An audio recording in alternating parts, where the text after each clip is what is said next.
Hello बच्चा party, कैसे हैं आप सब लोग। सो आज बड़े दिनों बाद हम लोग मिल रहे हैं। मैंने सोचा कि नीट का एग्ज़ाम आने वाला है 4 तारीख को, 3-4 दिन बचे हैं, तो कुछ इम्पोर्टेंट इन्फॉर्मेशन है जो मैं चाहता हूँ कि बच्चों के साथ शेयर करूँ। सो आज की जो वीडियो है इसका मेन पर्पज़ मैं बताऊँ नीट के एस्पिरेंट्स के लिए है, और स्पेशली जो ड्रॉपर स्टूडेंट्स हैं, जो लोग बच्चे 1 साल से नीट की तैयारी कर रहे हैं, उनके लिए स्पेशली ये वीडियो होने वाली है। तो जैसा कि आप लोग जानते हैं 30 तारीख आज हो गई है, 4 तारीख को हमारा नीट का एग्ज़ाम है। हमारे पास 4 डेज़ का टाइम बचा है, 30, 1, 2, 3, 4 दिन का टाइम बचा है। तो इस टाइम पे जो मेरा सजेशन बच्चों के लिए रहता है वो मेनली ये है कि आप आज के बाद, आज आप अटेम्प्ट कर सकते हैं, बट आज के बाद जो अपकमिंग डेज हैं 3 डेज़, उसमें कोई मॉक टेस्ट ना दें, ठीक है ना। क्योंकि आजकल क्या है कि बड़ा ट्रेंड चला है, सभी के पास मोबाइल फ़ोन है, सभी के पास इंटरनेट है मोबाइल में, है ना। बटन दबाओ, किसी भी XYZ अकेडमीज़ के आपको मॉक टेस्ट मिल जाएंगे। तो बच्चे मॉक देना स्टार्ट कर देते हैं इस टाइम पे। जैसे अगर मैं स्पेशली अपनी एकेडमी की बात करूं तो लास्ट 15 to 20 डेज से हमने कंटिन्यू मॉक कराए हैं। तो इतने सारे मॉक कराने के बाद जो लोग साल भर की तैयारी कर रहे हैं, अदर एकेडमीज में है या कहीं बाहर से तैयारी कर रहे हैं, उन सब ने भी मॉक दिए होंगे। तो मुझे नहीं लगता कि इस टाइम पे इन 3 डेज में कोई लॉजिक बनता है मॉक टेस्ट देने का। उसका रीज़न ये है कि जैसे हम लोग जानते हैं कि इंसान का अगर शरीर थक जाता है, बॉडी थक जाती है, मान लो हमने बहुत ज़्यादा मेहनत की है, बॉडी थक गई, आप रेस्ट करो, 8-10 घंटे रात को नींद ज़्यादा लो, रिकवर हो जाओगे।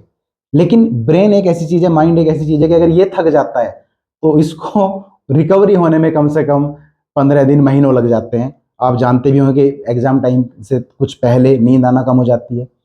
तो मेरा मानना यह है कि इस टाइम पे आप खुद को रिलैक्स रखें, माइंड को फ्री रखें। आपने जो भी पढ़ा है उसको 2-3 दिन के अंदर रिटेन करना। अब रिटेन करने का मतलब ये होगा कि जो भी फॉर्मूलाज वगैरह है उसको अच्छे से रिवाइज करें। मेन फोकस है फॉर्मूले वाला, क्योंकि हमारे लिए पॉसिबल नहीं है मैं आपको बोलूँ कि 3 दिन में आप पूरा फिजिक्स, पूरा केमिस्ट्री, पूरा बायो रिवाइज कर देंगे। ये बात आप लोग भी जानते हैं कि कैसे पॉसिबल है इफेक्टिवली। दूसरा, एक बात और बता देता हूँ, ह्यूमन नेचर है, आपको लगेगा कि मैं भी तैयार नहीं हूँ, ये एंड तक लगेगा आपको। जब एग्जाम हो जाएगा, जाके बैठ जाओगे, तभी ये शंका हमारे दिमाग से दूर होती है। तो मेरा बोलने का मतलब ये है कि अभी आप जितना भी अपना फॉर्मूले वाला पार्ट है वो रिवाइज कर सकते हैं।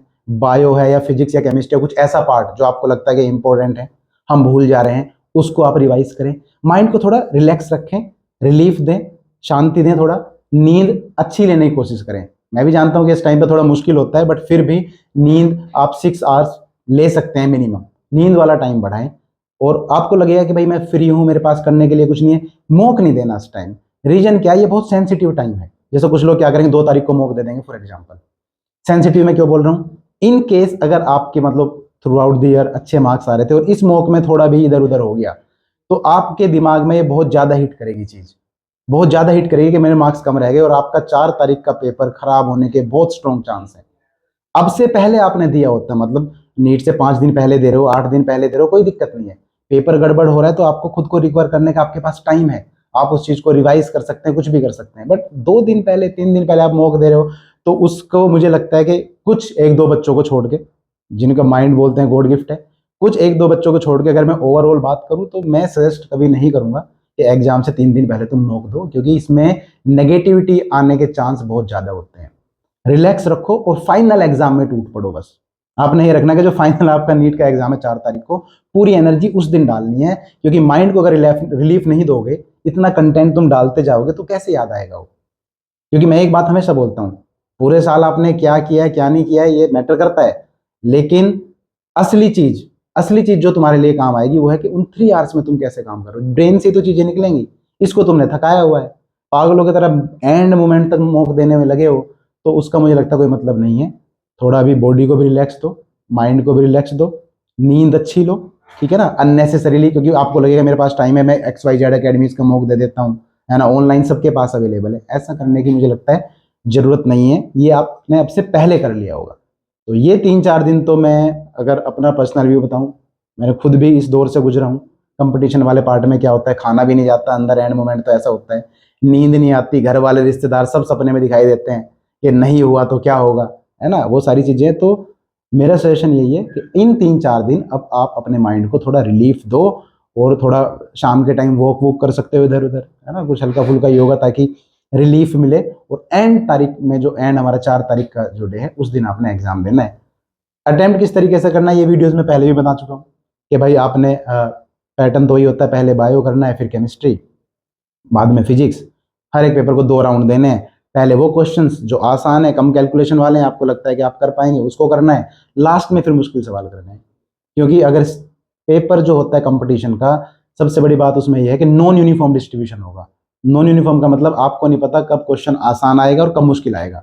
बोर्ड वाला पार्ट नहीं है कि बोर्ड में फर्स्ट 10 क्वेश्चन 1-1 नंबर के ईजी हैं, लास्ट के क्वेश्चन जो हैं 5-5 नंबर के वो मुश्किल होंगे। ऐसा कंपटीशन में नहीं होता। तो जो लोग सीक्वेंस फॉलो करते हैं कि भाई क्वेश्चन से इमोशनली अटैच हो जाते हैं, कि फॉर एग्जांपल अगर मैं फिजिक्स की बात करूं कि रोटेशनल मैकेनिक्स बहुत अच्छे से पढ़ा है, ग्रेविटेशन बहुत अच्छे से पढ़ा है, उसका सवाल नहीं अगर तुमसे आंसर आ रहा है, जबरदस्ती लगे हुए हो उसमें, टाइम वेस्ट होगा, कोई मतलब नहीं बनता उस चीज़ का। उसमें क्या होगा, आप एंड में जाएंगे, एंड में देखेंगे तो यार क्वेश्चंस ऐसे दिखाई देंगे कि जो टिक मार्क वाले थे, आपको लगेगा कि यार इनको तो मैं सोल्व कर सकता था, वहां तक नहीं पहुंचा। वहां तक कौन लोग नहीं पहुंचेंगे, जो सीक्वेंस फॉलो करेंगे। आपने पहले वही एक बार पेपर से गो थ्रू हो जाना, गो थ्रू का मतलब करते चले जाना आसान इजी कैलकुलेशन वाले। क्योंकि होता क्या है कि जब पेपर में हमारा आंसर आ जाता है तो कॉन्फिडेंस आता है ना। आपको लगता होगा जब पेपर में बैठते हैं, आपने देखा भी होगा कि घबराहट होती है, हर कोई आपको एक ही सजेशन देगा, पहले वो सवाल करो जो आता हो, पहले वो सवाल करो जो आता हो। क्यों बोलते हैं वो? इसीलिए बोलते हैं ताकि हमारा जो कॉन्फिडेंस है वो बिल्डअप हो और घबराहट कम हो जाए। वरना ट्राई भी कर लेना आप लोग, अगर पहले ही सवाल आप गलत करेंगे, घबराहट में जो फॉर्मूले आते हैं हमें, जो फॉर्मूले हमें याद भी हैं, उनको भी भूलने की टेंडेंसी बढ़ जाती है। बाकी मैं यही बोलूँगा सभी को, ऑल द बेस्ट। ये सब पूरी हिम्मत के साथ जाएं। जो बातें मैंने बोली हैं, आई होप के सब लोगों को समझ में आई हो। इस चीज़ पे ध्यान दें कि 3-4 दिन माइंड को थोड़ा रिलीफ दे। मॉक टेस्ट आप बहुत सारे दे चुके हो, फाइनल एग्जाम में जंप करें। इस टाइम पे अननेसेसरीली आप अपना पेपर खराब कर सकते हैं अगर मार्क्स थोड़े भी अप डाउन हुए, क्योंकि आपके पास इतना ज़्यादा टाइम नहीं है। इस टाइम की टेंशन को आप डाइजेस्ट नहीं कर पाएंगे, 3 दिन पहले की टेंशन को। 10 दिन पहले मॉक खराब हुआ, टाइम था, आप कर लोगे रिकवर। तो अभी फाइनली जो है उसको रिटेन करो और फाइनल एग्जाम में जंप करो। All the best. मेरी भी ऊपर वाले से ही दुआ रहेगी कि आप सभी का बहुत अच्छा एग्जाम हो, है ना, सभी अपने एग्जाम को क्रैक कर पाएं। Thank you so much.